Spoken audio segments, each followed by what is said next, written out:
Hi and welcome to another episode of Everything Digital Health. I'm Marcus Ball, I'm a GP and clinical informatician, and I'm joined today by Nadia Kuftinoff. Nadia, do you want to introduce yourself? Thank you, Marcus. Hi everyone, I'm Nadia. I'm a digital transformation programme lead at Buckinghamshire, Oxfordshire and Berkshire West Integrated Care Board. Thanks. So today we're talking about Digital Leaders 2.0, and I think for the purposes of posterity we should sort of capture the era that we're in, which is that it's late 2025. We've had an entire year under the sword of Damocles of impending doom, despite there being a 10-year plan that says digital everything. All the parts of the NHS that are supposed to do digital have kind of disappeared, so we don't know who's doing what. So the CSUs are going, ICBs are being cut by 50%, NHS England is going to stop existing, and bearing in mind that NHS Digital became part of NHS England, so we've no longer got the sort of what was the HSCIC, NHS Digital, NHSX, they've all gone as well. So there's a lot of tech to be done, but it's very unclear who's going to be doing it. That's a very good estimation of the problem, I think. Very well articulated. So the presentation that I'm going to give today and the discussion points that I want to look at are kind of a reflection of how the digital profession within the healthcare landscape has evolved, what it looks like currently, and the things that we might need to think about going forward in the future, and what teams might look like in a future where digital is everywhere and integral to underpinning a 10-year plan. But we are finding that digital teams are being moved out of integrated care boards into neighbourhood health providers, which don't really exist at the moment.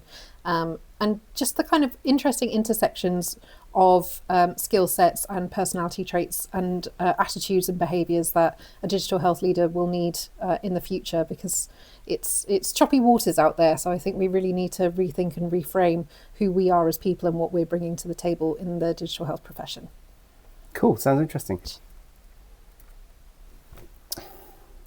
Right, so let's start with defining the terms digital and leader, because I think it's important that we're all on the same page about what those things mean in the context of at least this presentation for the time being. So I have found a Health Careers website, and I think this is relatively new, and this has got a lot of careers within the digital health space, ranging from clinical informatics, as you can see, cybersecurity, education, training and development, health records and patient administration, NHS IT operations, and knowledge and library services, as well as user-centred design. So interestingly, this is all of the things that aren't in the little blue box in the top right are things directly taken from that website. Roles that I couldn't find information about were things like project and program manager roles, so mine, for example. So maybe the writing's been on the wall for people like me in the ICBs for a while. And also things about chief information officers, chief clinical information officers, the CXIO kind of suite. So when we're talking about digital health leaders, these are the kinds of roles that have kind of entered into the dictionary definition of what that actually is. And it encompasses a lot. So back in the day, defining digital was very difficult because you sort of had an IT perspective and a tech perspective. And it took quite a while to start thinking in terms of innovation adoption and defining cybersecurity as its own entity. And clinical informatics, especially, like we're seeing more people talk about open source and open terminology and things like that. But it's we've had a real big shift in defining the career profession, and we've had a lot of amazing colleagues who have worked tirelessly on that shift for years as well. This hasn't been an overnight process by any means. So when we're defining digital, there's a lot to take into consideration, and it's not necessarily somebody who has digital in their role or some kind of digital element in their role at all. Yeah, I mean, it's going to get to the point, if it hasn't already reached that point, where every role has got some element of use of computers in it. I think there are very few roles that don't have that in now, but this is more about leading digital transformation. We've done a previous episode about digital transformation itself, where we decided that it was actually a terrible word because it's more clinical transformation, isn't it? And it's interesting you bring that up, because I'd like to challenge the word digital. Yeah. As you I hate mentioned. the word digital. I think I've always found it one of those things that it's being used as a very vague superlative. If you get a very hand wavy group of people who are sort of saying, "Oh, I'm just all about digital all across the piece," you can almost guarantee that they have no idea what they're talking about. And I think that digital it's just a shorthand for using computers, but it's managing information. And like anything that's a science or an engineering thing, there's a right way and there's a wrong way to do it. And you can't just magic yourself to the right way by invoking all the hashtags, So it's always, I wrote a blog post like 10 years ago now called Dissenting Digital, because of this exact hand-wavy use of the word digital by, at the time, Wigan Council, of all people. I had a minor pop-off at Wigan Council. It's in one of my best ever rants, I think. Very good. So exactly that, everybody uses digital something at some point because it is technology, it is ubiquitous. And working in a digital team, I will find that people will come to me for digital absolutely anything and everything, and assume that because something is a website, it must be our responsibility as a team to take care of. And that is true in some cases, and it is not true in other cases.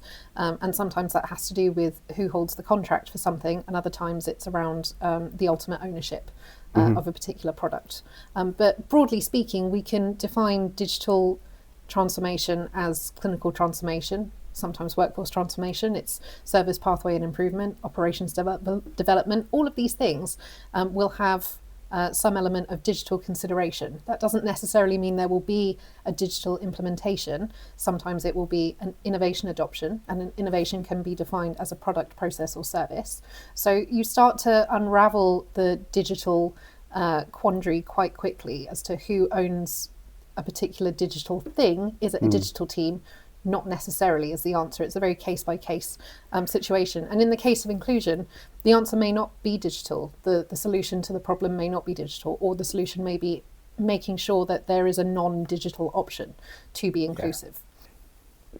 Can't help feeling that a lot of the things that you might want to do on any of those things in the list, in a paper-based world, the people who are wanting to make those improvements could just get on and do it.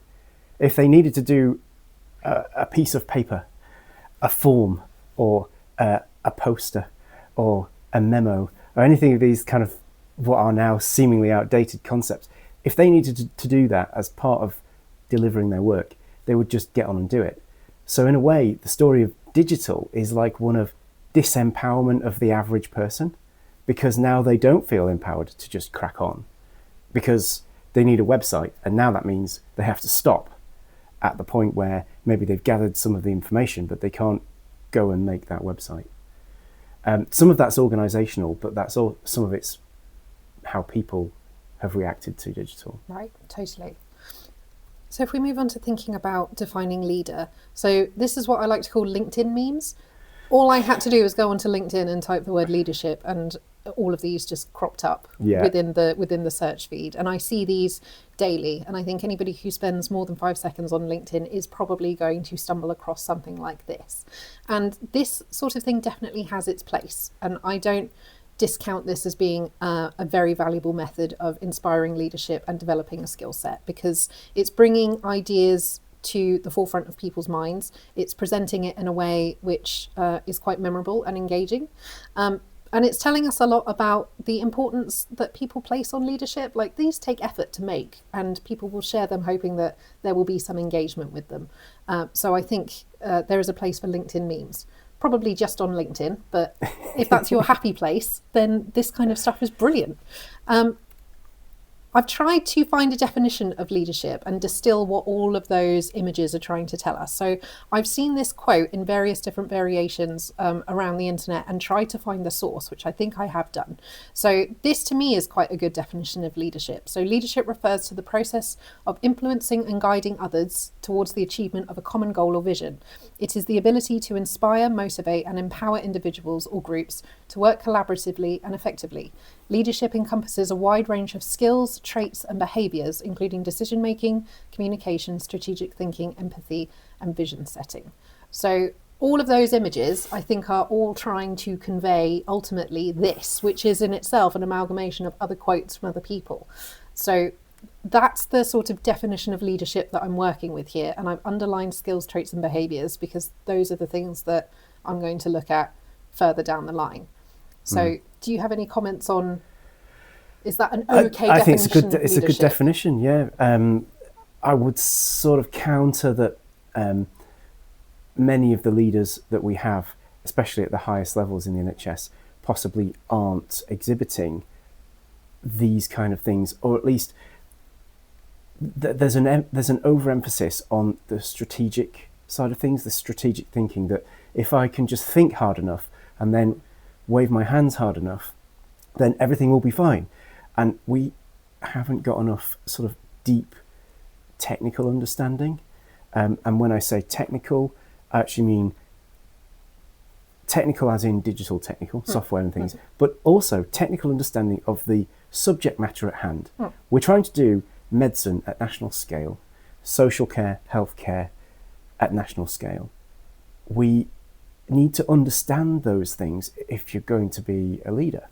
To rebuttal that, I would say that you're deep diving already into skills, traits, and behaviours, which we will look at in detail because I think you're spot on. So let's move on to looking at how things are at the moment in terms of digital roles in the NHS right here, right now.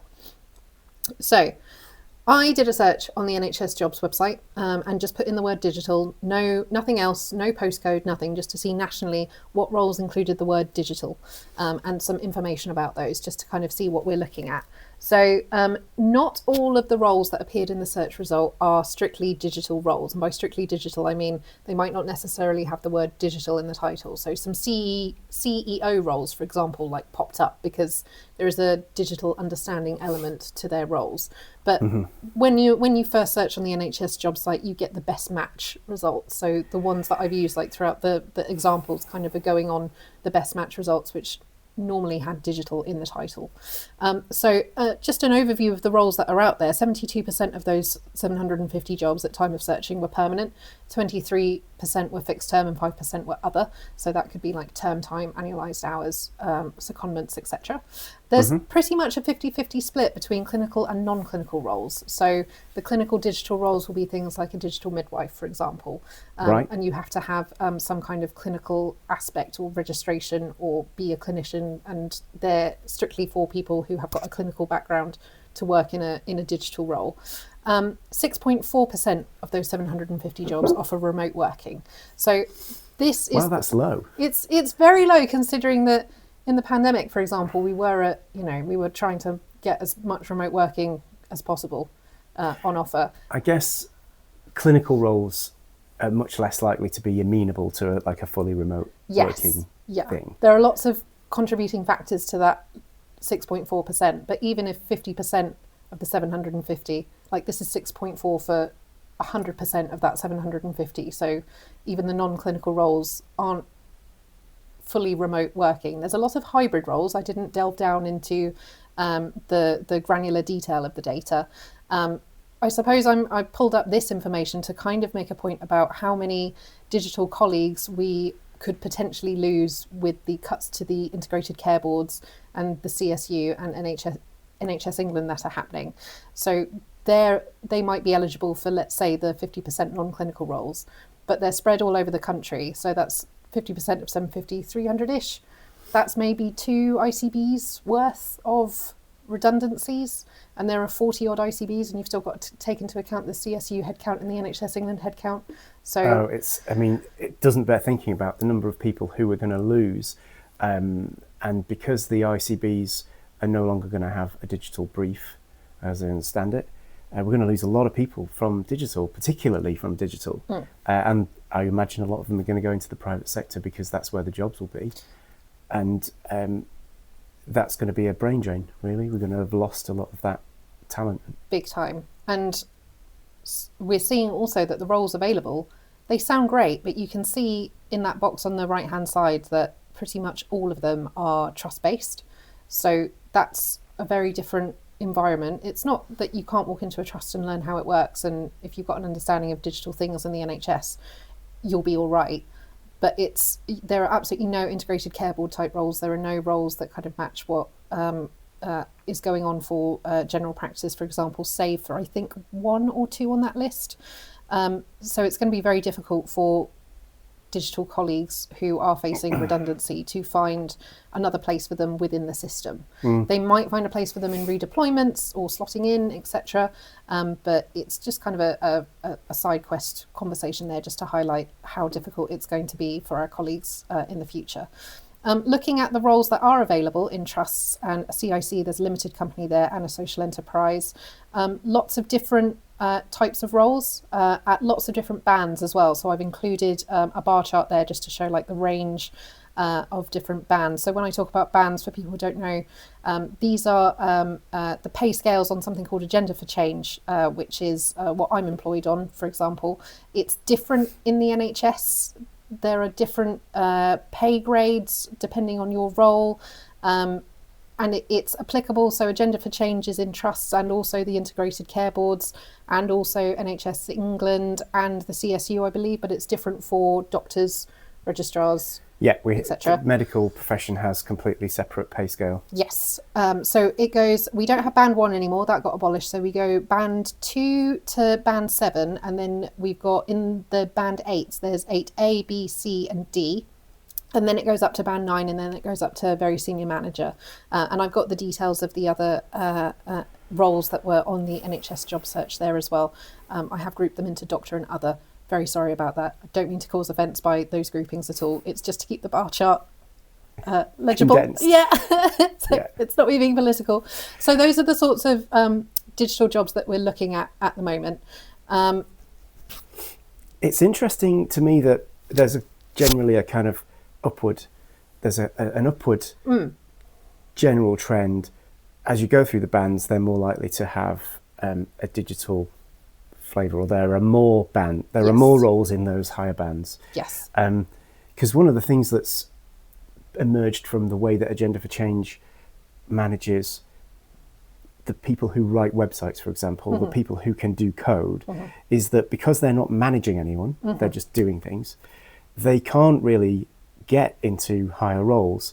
So they're kind of stuck below a little bit of a glass ceiling that says you need to start managing people in order to get higher on Agenda for Change. And that's one of the things that's held back our ability to retain technical people, technologists from they can get paid a lot more in the private sector, so they go and do that. Whereas, if you're in a startup, the CTO is very likely to be a technical person and they're a C-suite person, whereas there is no chance for you to really achieve that if you've got a technical background, unless you essentially give up the technical side of things to be a full-time manager of people. And that will allow you to progress up into the 8s, the higher 8s and the 9s. It's a well-recognised issue that we have with Agenda for Change that is actually limiting our ability to do digital. Yes, I find it difficult that if you go up a band, or once you start to get to certain bands, there is an expectation that you will line manage someone. And I think that is, this is like, a whole other conversation about putting people who haven't had any managerial experience necessarily, or formalised training about it, or even, I think the most important, if they don't want to line manage people but to progress in their career, they now have to, because the people say so. If you want to be this band, or if you want to go into this position, you're going to inherit a team. And that's not to say that people don't need line managers and teams need somebody to head them up, but we have to be careful about who we're putting into those positions as well, and what support we can give them to develop as line managers and be good managers, because people deserve to have good managers. Yeah. So you don't want a manager who's doing it because it's the only way to get any kind of progression. No. And it's unfair on that person to force them into being a manager when they're not particularly interested in being a manager. So if we have a look at the qualifications, so the definition of qualifications I've gone with is just one that I found by Googling. So a pass of an examination or an official completion of a course, especially one conferring status as a recognised practitioner of a profession or activity. So that's the definition we're using for the qualifications that these digital roles require. So I've pulled out a few. I haven't gone through absolutely everything in the NHS job search, but here are some of the things, like some things started to appear quite a few times. So for the clinical roles, a clinical registration, as you might expect. Evidence of continued professional development was present in both clinical and non-clinical roles. Educated to degree level or equivalent qualification experience. So that appears in several different ways throughout this list, and it can differ from a degree, an undergraduate degree or a postgraduate degree or master's level. We're seeing more and more or equivalent qualification or experience, which is great. And I remember years ago, I think it may have been Simon Eccles was advertising a job at NHSE on Twitter, and the Shuri network actually called him out and said, can we change the wording on the person specification to say degree level or equivalent qualification or experience? And that was taken on board, and that change happened, which was great. So it's become a bit more inclusive as time has gone on. The next qualification there was Microsoft Office. I've put a question mark by a couple of things which aren't a qualification, or there is a qualification in there somewhere, but it needs to be extrapolated. So the other question mark is specialist knowledge of digital education, delivery, curation and creation. Is that a experience thing, or is that a qualification that they're looking for? If so, what is the qualification? Like, you need to be very, very clear and articulate the actual qualification that you're looking for. So a good example there is professional Scrum Master, Agile PM, Lean Six Sigma or similar or equivalent practical experience. So really honing in on the things that people are looking for the roles. But it depends on the role, right? So I don't have a VMware certification. But I do have Agile PM qualifications. I've got a project management qualification. I've got all kinds of random stuff like that. So it depends on the role that you're looking for, which will determine the qualifications that they're after. So there's a lot of variation, but I think that is to be expected. The job roles that we're looking at here, very disparate, very wide range of types of roles at different levels. And so there's obviously going to be a very large range of different qualifications that are required.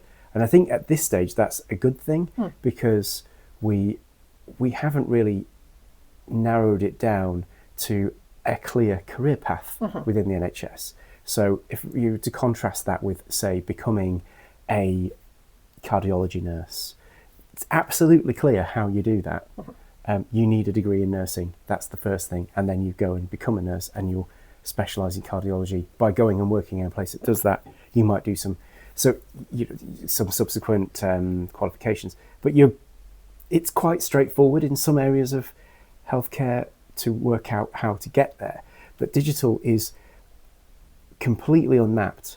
Everybody I've met has got a different origin story. They've all wandered their way. Often I think sometimes they get to digital because they are a change agent, but they've been frustrated by the system, and they find various different ways to hack their way around that system. Some people hack it by becoming a very senior person so they can make changes. Other people hack it by getting inside the system and sort of being under the radar, making changes that the senior leadership don't even know has happened. But that, and there's everybody in between, all the different flavours. Yes, and we'll pick up on that later on in the slide deck as well. So I was a member of cohort 2 of what is now known as the Digital Health Leadership Programme. The artist formerly known as the NHS Digital Academy, which is what the thing that looks after the Health Leadership Programme is now called. It's not confusing. And that was when that was years ago now, so I was in a very different place than I am now. And I stormed through that, and that was all around looking at like the health ecosystem, trying to remember what the modules were: health ecosystem, project management, evaluation, user-centered design, some really technical one that made my brain bleed, but it was very interesting. And then I pushed myself to continue on to write the dissertation to obtain the Master of Science as well. So I could have stopped at postgraduate diploma, and there is like it's a recognized qualification, and you can say digital health leadership program, and people are like, ah, yes, that thing, very good, very good. And it shows your dedication to the profession and your willingness to learn and all of that kind of stuff. And whatever you got away from that course, you can apply to your role currently and in the future, which is great. But I decided to go for the dissertation because I thought, actually, that will set me apart and will probably come in handy in the future. And I was only able to afford the dissertation part because of being able to go on the digital health leadership program. So I knew that I needed to get that to help me with roles in the future, but only, and this isn't exhaustive, so it's not like every single role I checked had a requirement to have a Master of Science or something. But I kind of thought to myself, if I can get this, then it will be helpful. But the equivalent experience, I think, is really important because, and we'll come on to experience in a second, I think that is where the most value really is. Mm-hmm. So experience is a huge factor. Like every single role I looked at, the person specification looked at experience, and it was just everything that you would expect. It's a little bit unfair because I spent 6 months desperately trying to get into the NHS. And I was a qualified project manager at the time, but I couldn't get any project manager jobs for love nor money. And I went to interviews and I kept being told, like, you were a really close second. It's just that we've appointed somebody who's already working in the NHS.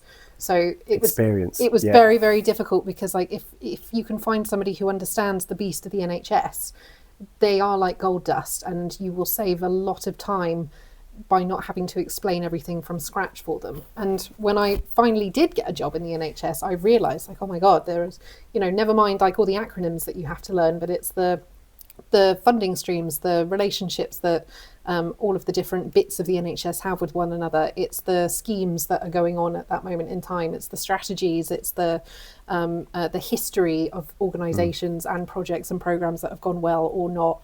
There's so much to know and to understand, and so many people that you need to know. And that's just like within the NHS bubble, like never mind all of the suppliers and all of the contributing factors to how the NHS functions in terms of, like, the government decisions that take place and how that trickles down, and just all sorts. Like the experience of working in the NHS is massive, and for each role on that list of jobs, you will have like different levels of experience that it's impossible, I think, for one person to have done in one lifetime on their own. So there's something about appreciating that you can only do so much as a person, and to kind of hone in on something and be the best at that, rather than try and do absolutely everything and become like a digital health superhero. Generalist. Yeah, kind of it's thing. Yeah. It's too much. It's too much. There is a lot to do, and the fragmentation of the NHS is one of the things that means we've only got people doing sort of local projects, but there are thousands of local projects everywhere. So there's no great big exciting national projects. So I think from the point of view of somebody who is coming, say you're a technical person, you're looking to work in the NHS, you're very likely to be kind of working in Trust IT, something quite small scale, quite uninspiring, not necessarily working on anything big and exciting and national. Whereas if you went and worked for, let's pick a, Canonical or something, the people who make Ubuntu Linux, you're going to be working on an operating system that's running on like literally millions of servers. And that's a big global feel to your project. I don't think we've got any offers like that in the technical space. I know that's not necessarily digital health leadership, but it's the same. I mean, it affects the leaders just the same. Where are our big ballsy projects in the NHS? Are any of them exciting enough to sort of attract people from digital leadership outside the NHS? Or do you just end up kind of going in circles and you're essentially fighting almost everything you try and do in digital hits a brick wall of procurement at some point. I mean, that was a theme that I remember from the Let's Talk Digital conference last year, the one in Cheltenham. Everybody that got up and talked had some point in their talk where they said, and then we hit a brick wall with procurement. That was your talk was particularly a brick wall there, but like that, we have to find ways around that. And there might be things leaders can do about that, but I also think that leaders are victims of this system now. So, in that vein, let's talk about skills. Okay. And this is where we're like really looking into the skill set of a digital health leader 2.0, because we've got, exactly like you've described, challenges like that. So what are we looking for? What do people need to have? So we're defining skills here as the ability to do something well. And it's a very, very simple definition, which I really, really liked. And it did actually remind me. So this GIF is actually from an episode of a show called RuPaul's Drag Race. I'm not going to go into the context or what it means. It's just there. I just like it. That's a drag queen called Bianca Del Rio. She's brilliant. So these are some of the skills that were listed on the job descriptions and person specifications on some of the jobs that I looked at. Again, not exhaustive. I didn't go through all 750. But I did find, interestingly, there was like a discrepancy between the job descriptions. So some would have a list that was quite cohesive, and it would say things like qualifications, experience, skills, like it kind of followed the sort of leadership attributes. Others would just have essential criteria and that would be it. Others would sort of get to talking about skills, but it would actually merge with qualifications and also just sort of like a general description of the role. So in some instances, it was a bit difficult to kind of pick this out. But where there was a very clearly defined skill requirement, these are the things that I found. So things about data privacy and security, great. Program management, super. Change management, really, really, really important. Really important. Stakeholder engagement, massively important. In fact, they're all really important. I don't have to say that about them individually. These are all very key attributes for a person to have and to be skilled at, to do successfully, to be good at. And it can be in different ways. So verbal and written communication skills, you might be really, really good at public speaking. You might be really, really good at writing reports, but when it comes to maybe like articulating things one-to-one, you struggle a little bit to answer questions. Like there's different types of verbal communication, like you can do it to a big audience, but maybe you struggle one-to-one, although normally it's vice versa. Written communication skills, your reports, your board reports might be incredible, but your like case studies and sort of fun comms you might struggle a little bit more with that. So like your storytelling skills, for example, work in one environment, but not so much another. Negotiation and influencing skills, I think, is really important. Negotiating is difficult, especially when the negotiations are often just immovable rocks and people aren't willing to kind of, there's sort of rules of engagement with negotiation, but in the NHS it is very much a yes-no situation a lot of the time. And that is a lot of the time tied to funding and human resource and things that are very difficult to find any wiggle room in. Huge amount of these are essentially interpersonal skills or lightweight knowledge management skills. Totally. Yeah. There's a surprisingly small amount of digital things. Yep. Yeah. This is where the Microsoft Office skill actually would have been better placed than as a qualification. I think some people might be, swearing at the screen at this point and saying, "Oh, it's Marcus now trying to make everything about technical." But it does strike me that, if we're not trying to make our digital leaders understand digital, then they won't understand digital, and it's all very well negotiating, influencing, teaching, motivating, challenging and engaging, but at some point those are all things that you can do to another human. Okay, so what do those other humans do as a result of what you've told them and influenced them to do? Yeah. Because somewhere along the line someone's got to actually get some tools out. I think it's like, I always think nice to have an example that's in a tangible thing, a real world thing. Let's decide we want to build a very large iron bridge. You can't influence that bridge into being. At some point, you need to understand the mechanics of a bridge. You've got to have the tools, you've got to have the skills and the equipment, you've got to have enough staff to do it, you've got to buy some steel. And that's where I think we start to fall apart as digital leaders. There isn't enough knowledge there. So either when we procure the wrong thing, or we procure the right thing at the wrong price. Because I think there's probably more of that than anything else. We're paying between 10 and 10,000 times too much for some of the things that we use in the NHS. And having technical skill is the ability to detect the £1 million chair. You can say can't possibly be worth that much money because I know how it's built. And I know that those things are all free open source components that you've cobbled together and put a badge on. I agree with you, and I think that needs to dovetail into things like negotiation skills. And there's one on there that says ability to work with supplier contracts and costs. And we need people to, like, more and more I'm seeing that if you become a jack of all trades, and I think this has been the case for a long time in lots of pockets of the NHS, but you're not just one thing. You're not just a project manager, you're an account manager, you're a contract manager. You have to do so many different roles on a piece of work, and you're not necessarily the most qualified person to do them. So I've got in my team, there are a couple of people who did a contract management postgraduate diploma, and that's fantastic. I don't have a contract management postgraduate diploma, so hopefully I'm not going to be the one like negotiating a massive contract. And it's something that makes me feel incredibly nervous if I ever had to. But again, in the same way that people are being, okay, this is your job title, so you're a line manager now. This is your job title, so you're a contract negotiator now. And it might be that you've already had like loads of experience of doing that and you're fantastic at it, which is great. But as you said, you also need to have that intersection of contract management and technical understanding as well. There's almost always something where something is going to hold the hand of that skill. Contract management, you've done that loads, brilliant. Do you have some technical knowledge? Can you articulate, standards and terminology and things like that? Do you understand about, firewalls and whatnot? Like, there has to be like a complementary handhold to that skill.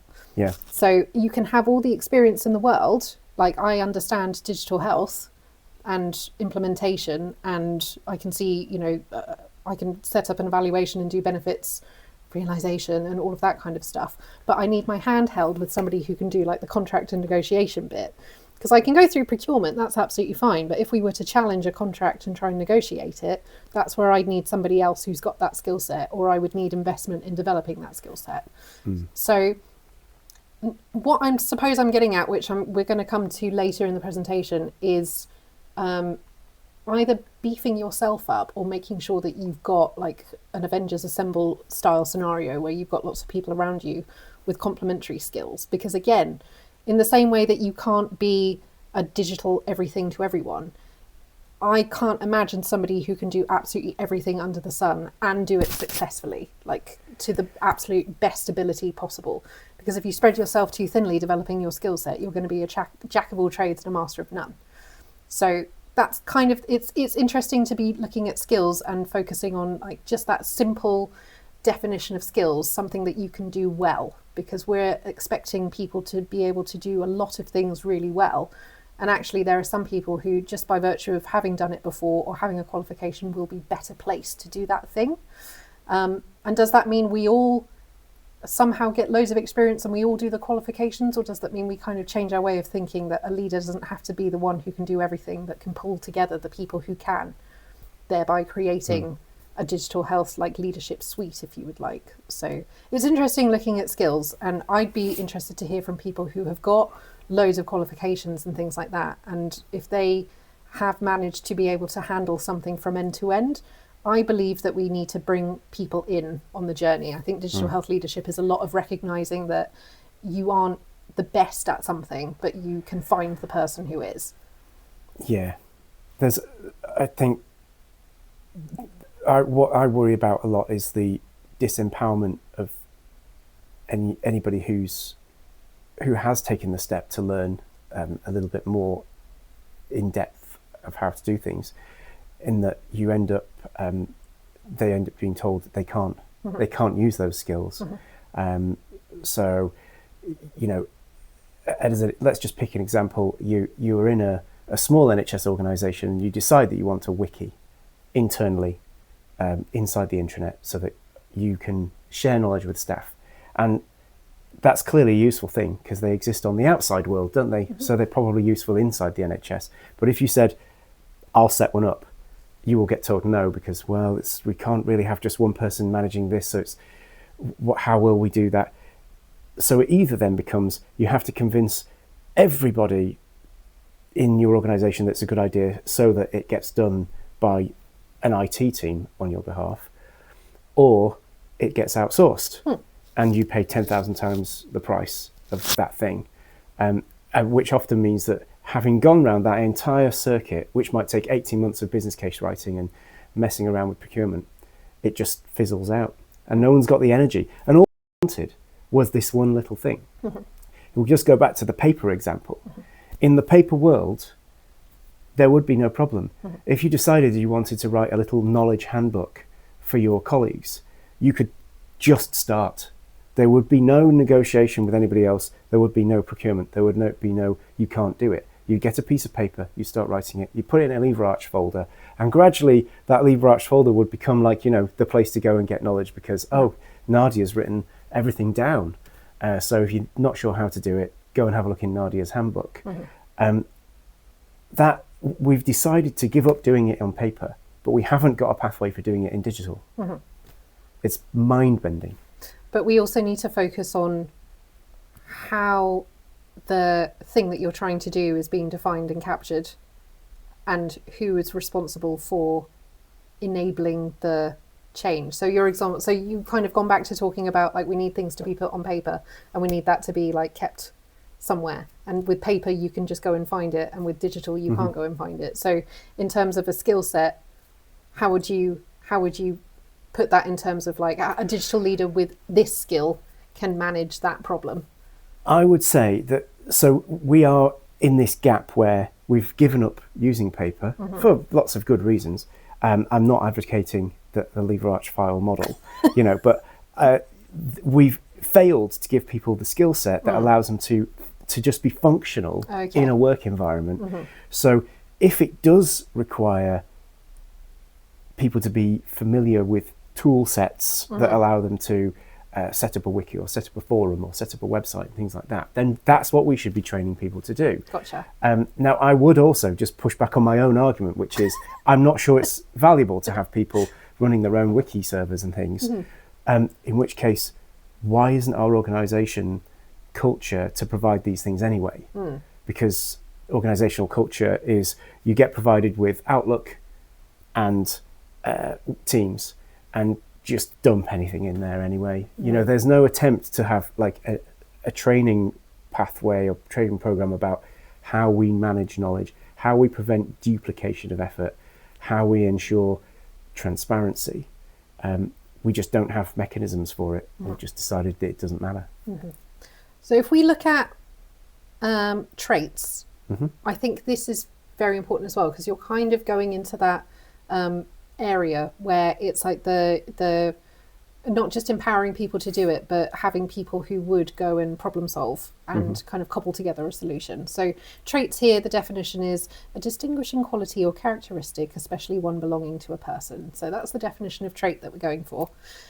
This I've interpreted as these things.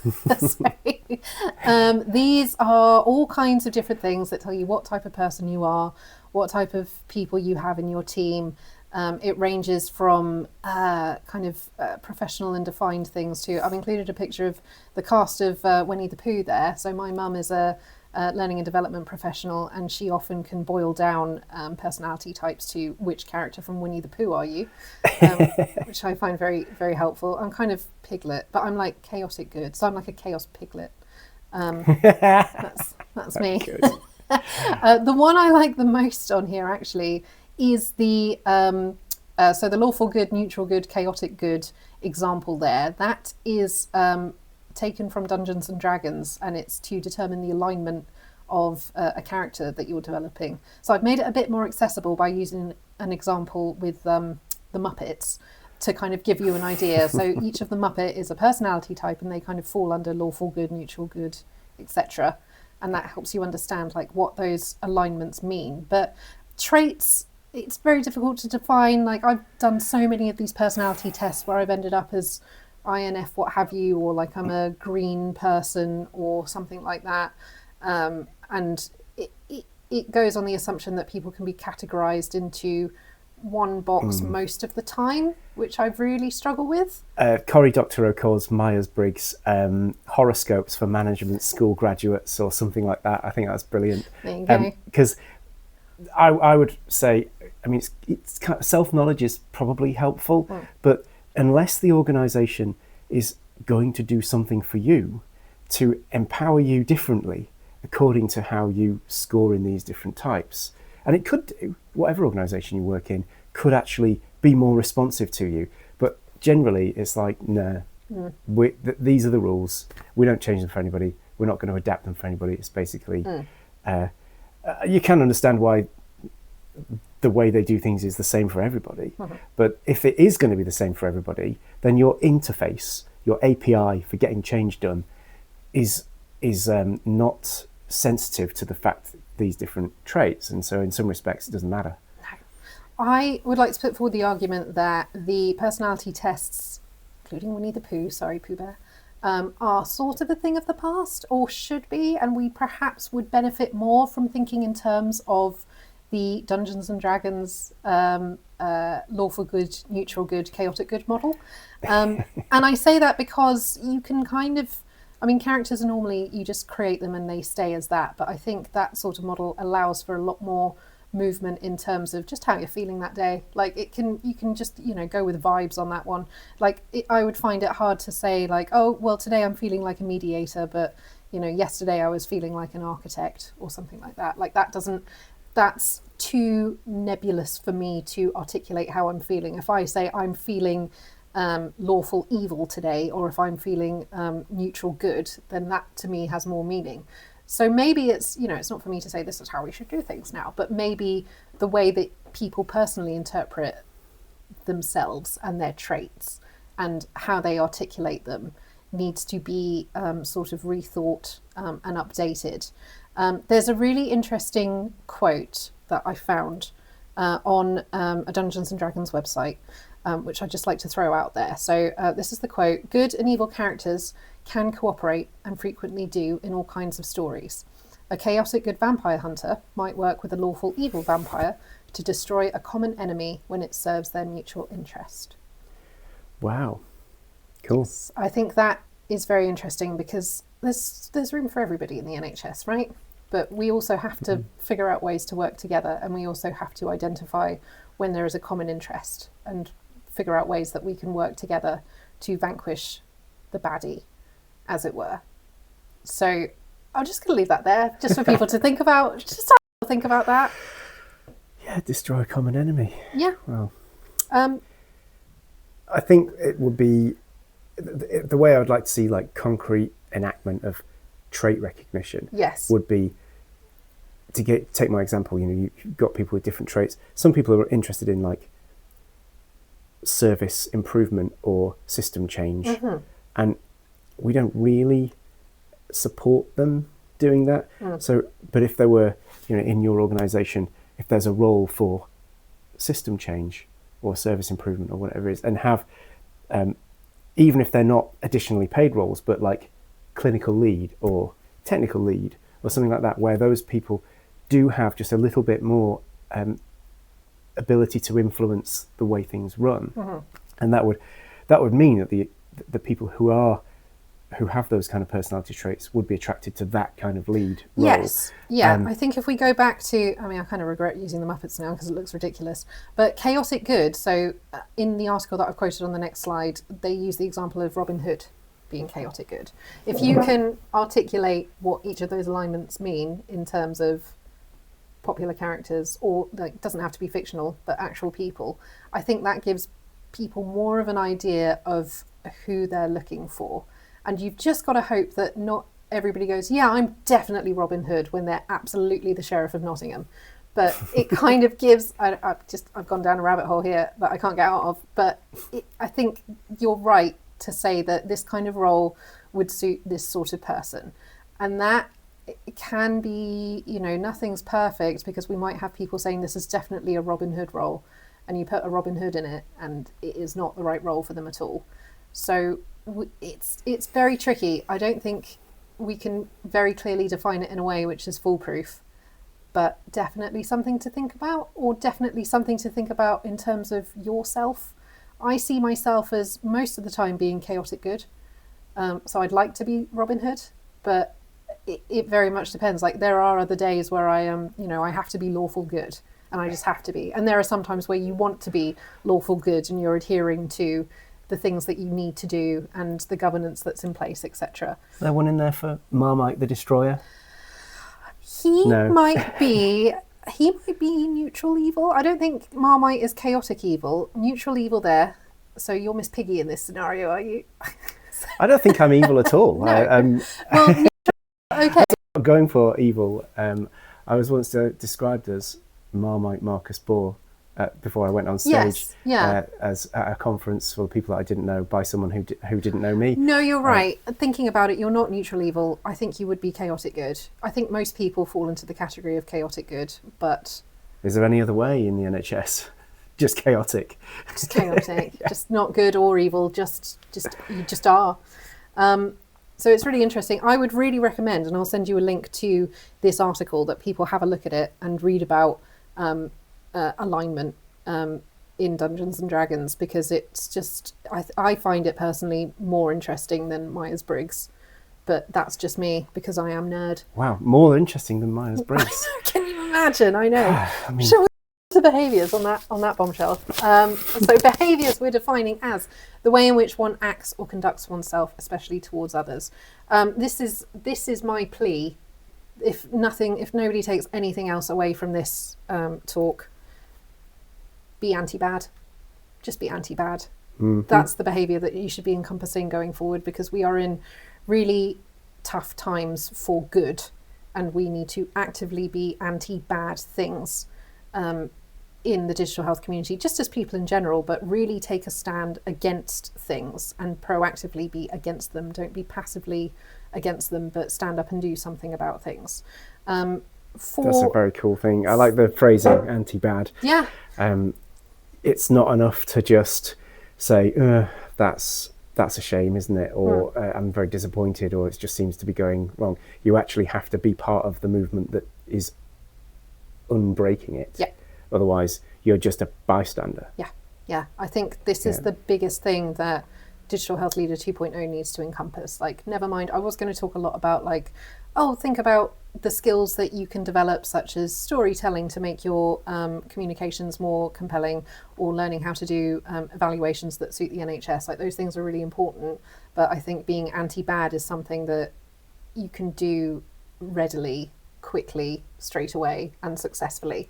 And there's lots of initiatives that you can join and find out more about, and I'll make sure that you've got links to all of the things here so that people can read more about them and the work that they're doing.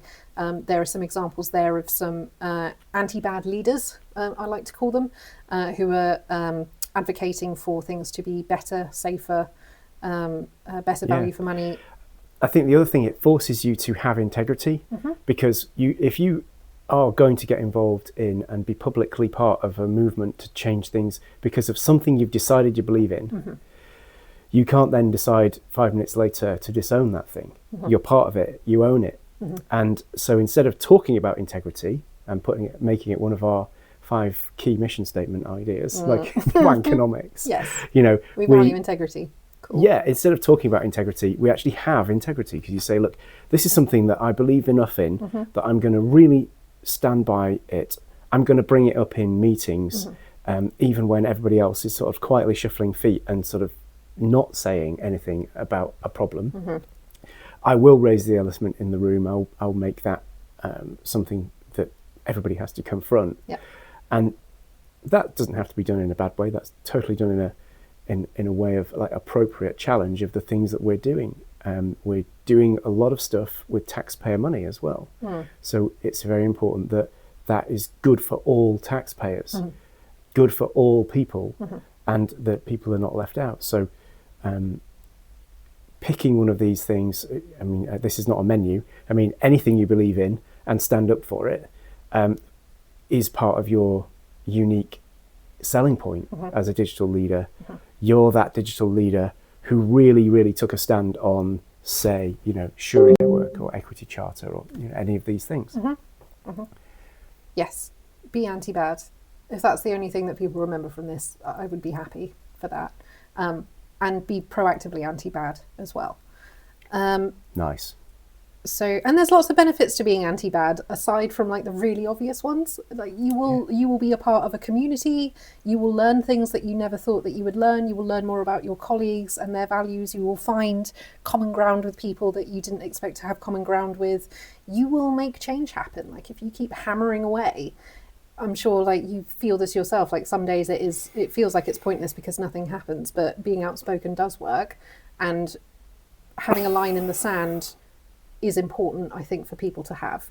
And that line needs to happen in the sand like quite quickly with a lot of things, like up with this we shall not put style. Totally. Being outspoken does work.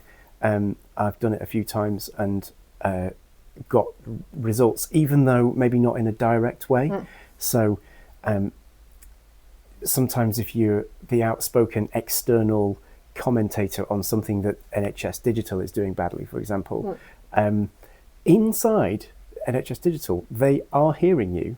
They can never let you know that until well after the fact, but it does get brought up. And sometimes you become the pivot around which they can change what they're doing, because people that need it within the organisation who want that change to happen can take this external commentary to their managers and say, look what people are saying. We have to do something differently. And I've got a good example of that, but I won't go into it now because that's another episode. Oh, okay. Sorry, everyone. It's not for you. Okay, well, thank you very much, Nadia, for bringing all that to us. It's been a really interesting journey through Digital Health Leader 2.0. And I think it's an evolving and ongoing thing. Lots to think about for everybody. Whatever your role is, there's probably something you can take away from there that will help you either do more good where you are or get your next role. And, we're in an environment where I think things are a little bit uncertain. So, it's a good time for anybody who is in this space to do as much as they can to make themselves an attractive prospect for their next role. So yeah, thank you for coming on, and I'm sure you'll be back again to talk about more cool digital health stuff. Thank you very much for having me.